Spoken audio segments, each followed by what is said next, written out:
Okay, this time I'd like to solve quadratic equations. Slightly more difficult because you've got a number in front of the x squared. Right? You've got a number, you've got a coefficient of x squared. Whereas in the previous video, we saw that we didn't have a number, a visible number in front of the x squared term. So what we did in the previous video, we factorized it and then solved it. Right, for these questions, what I'm not going to do, I'm not going to take the factorization route. I'm not going to factorize this. All I want to do is find a quick way to solve the equation, to find the values of x, the two values of x's. Right, so the first thing you do is multiply the first number with the last number. 2 times 3, 6. Now, what two numbers multiply together to give you 6, but when added together to give you the middle number, to give you 5? It's 2 and 3. 2 times 3 is 6, 2 add 3 is 5. So the next thing we do, this little trick we do, is we flip the sign of this. So at the moment it's positive, so it becomes negative. At the moment this one is positive also, it becomes negative.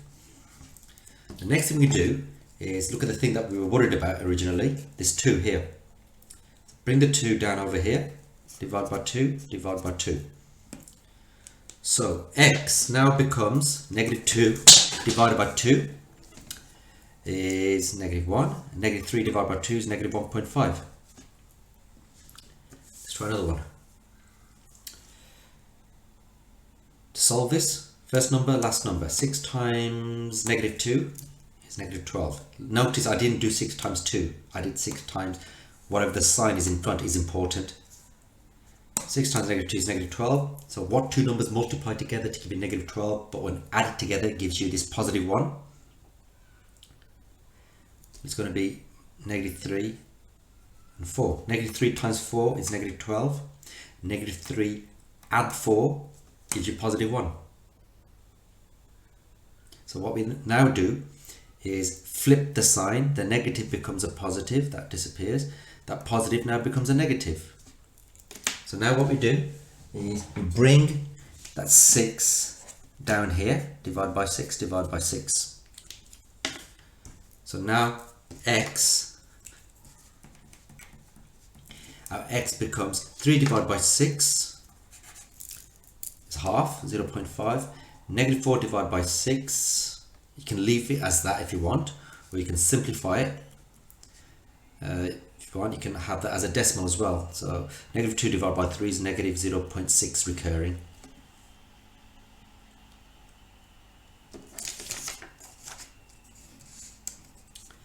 Right, now 2 times negative 2 is negative 4. So now what two numbers multiply together to give you negative 4, but when added together gives you this negative 3. Notice it's not 3, it's negative 3. The sign is important, the sign in front of it. So what will that be? Let's try negative 4 and 1. Let's see what happens. Negative 4 times 1 is negative 4, but is negative 4, think about the number line, is negative 4 add 1 give you negative 3?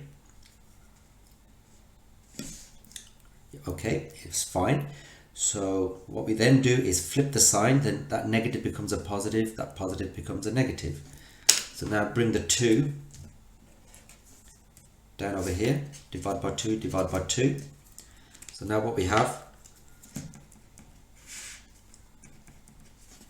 x is equal to 4 divided by 2 is 2, negative 1 divided by 2, you can leave it as that if you want to, or you can just call it negative 0.5. So that's the answer then, those are the answers. X could be 2, or it could be x equals minus 0.5. Now what I want to do is just quickly show you that this is the answer. I want to check if this is the right answer, if this one is the right answer, if these are the right answers. So I'm going to substitute the 2 first into my x. So I'm going to build that equation in my calculator. So 2. Right, I'm going to use brackets for the x's.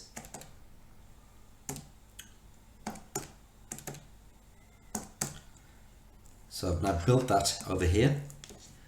Now I'm going to substitute the 2 inside the brackets. And hopefully it'll give me 0 on this side. There you go, it's giving me 0. And likewise, I can test this negative 0.5. If I just go back and edit that.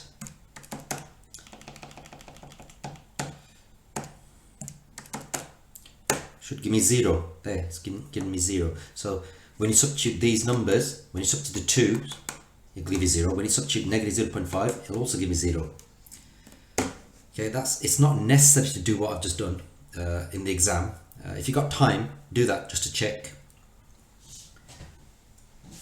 Now, will the same method work with the simple cases? Now, earlier on in the previous video, you'll have seen me solve this using the factorisation method, and these are the 2 answers. Well, can I use the same technique that I've just shown you for this equation? Well, there's no number in front of it, but we can assume there's a 1 there, because 1x squared is the same as x squared, but we normally don't show the 1. So, using the technique that you've learnt, 1 times 24 is 24. So what 2 numbers multiply together to give you 24, but when added together to give you the 11? Well, that's going to be 8 and 3, or 3 and 8. Now you need to flip the signs, and now divide by this 1, bring the 1 down over here. So all you've got now is x equals to negative 8 divided by 1 is negative 8, and negative 3 divided by 1 is negative 3. But hold on, isn't that the answer that we got previously? We got it here as well. We've just seen a method for solving quadratic equations. But solving quadratic equations doesn't have to be just this method. There are other ways. You can use a quadratic formula by completing the square, or using the graphical method.